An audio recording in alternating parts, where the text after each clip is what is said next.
ఈ గంటా శ్రీనివాసరావు అపార్ట్మెంట్ లాగా తిరుగుతాడు, ఆ రియల్ ఎస్టేట్ రంగాలు తిరుగుతాడు. ఎందుకంటే వాళ్ళ రంగాలు తిరిగితే డబ్బులు వస్తాయి కాబట్టి.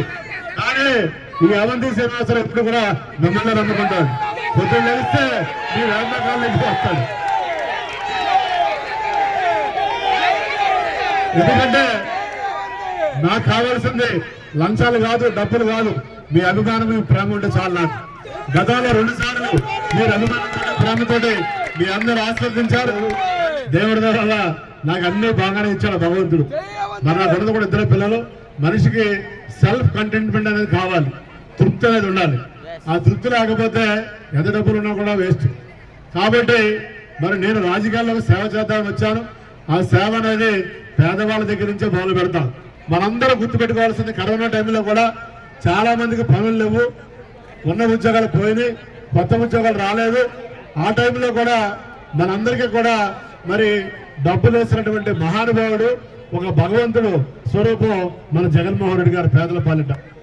మరి కడుపు కాలుతేనే తప్పు చేయాలనిపిస్తుంది. ఇవాళ అందరి కడుపు నింపిన వ్యక్తి వైఎస్ జగన్మోహన్ రెడ్డి గారు.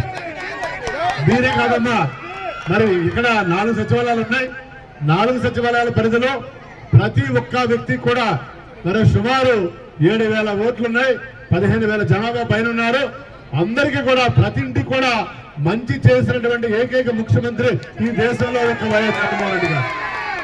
మరి మీ అందరికీ చెప్పేది ఒకటే, జగన్ గారు ఎప్పుడు కూడా మిమ్మల్ని నమ్ముకున్నారు.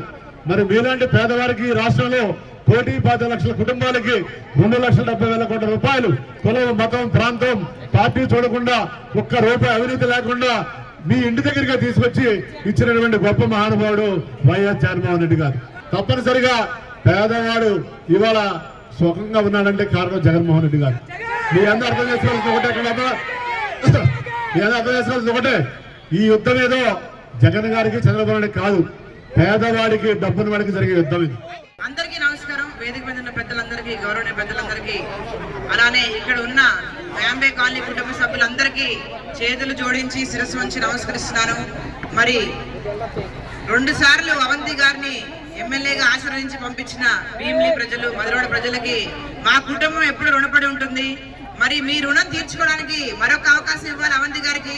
ఎప్పుడు మనలో ఉండే వ్యక్తి, ఒక ఎమ్మెల్యేగా కాకుండా మీలో ఒక మనిషిలాగా ఎప్పుడు పిలిచినా గానీ పలికే అవంతి గారికి ఓటేస్తే అది మన కుటుంబ సభ్యుడికి ఓటేసినట్టుగానే భావించాలని మీ అందరినీ నేను ఆలోచించి ఓటేయాలని కోరుకుంటున్నాను. ఎప్పుడు ప్రజల్లో ఉంటూ గత